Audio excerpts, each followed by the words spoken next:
Nothing in our DNA changed. Nothing in our makeup changed. The only thing that's changed over the last 10, 15 years is the unbelievable amount of drugs and alcohol that we're using. The political ideology agenda that is being driven right now, especially in California, is the real culprit of all of this. The decriminalization of drugs, the move to close down jails and close down prisons. It doesn't take a rocket scientist to figure out that if you're going to put all of these chemicals into your brain, that it's going to alter your brain. And we're seeing it.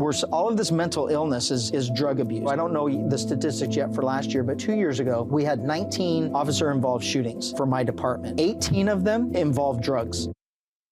Is that powerful or what? That is Sheriff Chad Bianco from Riverside County, and I've seen this myself. We've all seen it, the decay, the collapse of civil society, and people smoking weed wherever you go. Well, that was quite the video. It kind of went viral on Instagram and some other places. We are joined now by Sheriff Chad Bianco, Sheriff of Riverside County. Welcome, sir. And Kevin Sabet, he is the president and CEO of Smart Approaches to Marijuana. He's also a veteran of the Drug Czar's office in the George W. Bush administration. Welcome to you both. And Sheriff Bianco, wow, it's so good to meet you. That was such a powerful video.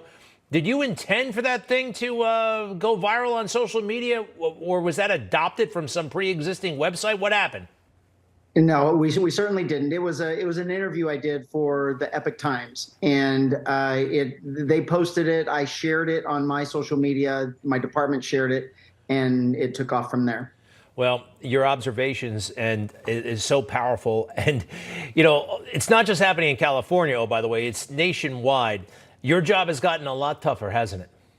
Oh, it certainly has. And I mean, I don't want to say that we saw all this coming, but California always does things first, and now they're just doing dumb things first. So when the rest of the country started passing the same drug laws that California was doing, I don't know why they thought anything different was going to happen, but now they're seeing the same thing that we're seeing just a couple of years ago. So they can all look forward to things getting worse like it is here. And I can guarantee it's going to happen. You're on the front lines. You're in law enforcement. When you hear people say, well, marijuana, it's kind of harmless. It's no big deal. It's, hey, Sheriff, come on, lighten up. It helps my glaucoma.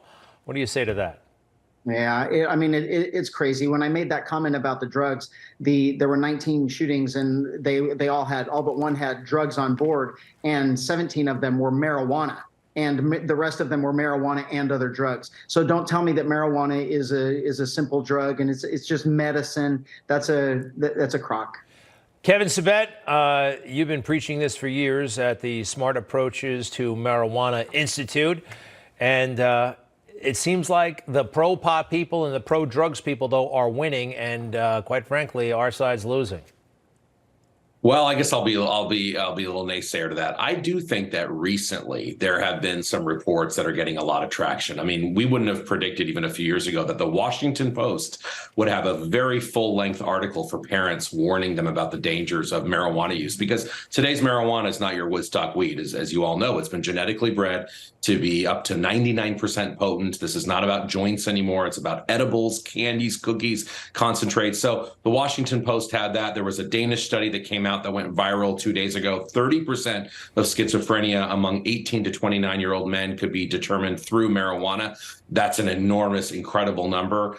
So we have seen things. My FoxNews.com article from today has, I believe, gone viral, hundreds of thousands of views in a matter of about 8 hours. So I do think that people are beginning to see it. I just hope it's not too late. But, you know, we often have to burn our hand on the stove to be convinced that the stove is turned on, and that's really too bad. By the way, schizophrenia cases in young men, let's go ahead and put this up. 30% could have been thwarted if weed or marijuana was avoided. Look, I'm glad it's receiving some mainstream media attention, but, you know, the word on the street and the smell on the street, Sheriff, is it's everywhere, and it's becoming, unfortunately, more popular. Oh, for sure. I was just in Sacramento, and in our Capitol, a block away from the Capitol, and you can't walk from building to building without passing people laying in the sidewalk, smoking weed, using drugs, passed out.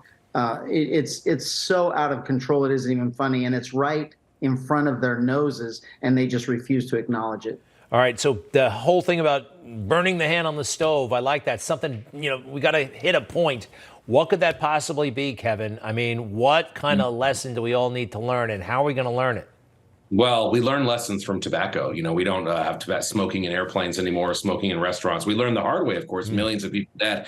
I hope we don't have to wait till we get those lessons to learn this. I invite everybody to look at the background of almost every single mass shooter in the last 10 years and find out what their drug of choice was, regular drug. I invite people to look at almost all of the suicides among young boys and girls. When you look at over 50% of them in legalized states, I invite people to find the one drug that's the culprit. I invite people to find the one drug that people used before they used heroin or fentanyl, in addition to alcohol. What was that drug? Marijuana is now the common denominator, and we've unfortunately walked into commercializing it. I don't want to lock people up. I don't even think the sheriff is saying we want to lock people up for smoking a joint. We never did that, frankly. I mean, you haven't been locked up for that in 50 years in California. It's not happening in most places. That's a huge myth. And we don't want to do that. But the answer is not the commercialization and normalization of a drug that's a lot more powerful than it used to be. Well, Kevin Sabet, thank you. And Sheriff Chad Bianco, hey, can I ask you real quick? I have an idea what the worst part of your job is. What's the best part? What's the best part of being a sheriff? It may sound corny, but helping people. When someone tells me thank you for doing what I'm doing or for something that my deputies do, that makes me want to go back out and do it again. Okay, excellent. That sounds great. And Kevin Sabet, appreciate you very much, both gentlemen, and we'll be right back.